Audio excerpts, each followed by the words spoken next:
بسم اللہ الرحمن الرحیم۔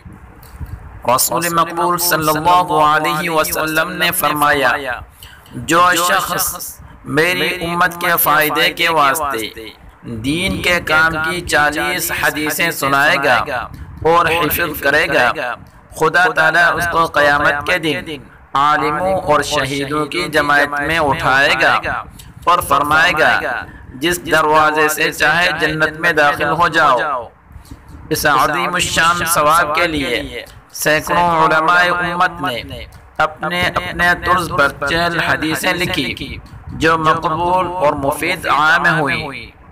ان 40 احادیث مبارکہ میں سے انشاءاللہ تعالی حدیث نمبر 5 پڑھنا اور حفظ کرنا سیکھیں گے تاکہ ہم بھی اس عظیم الشان بشارت میں شامل ہو سکیں۔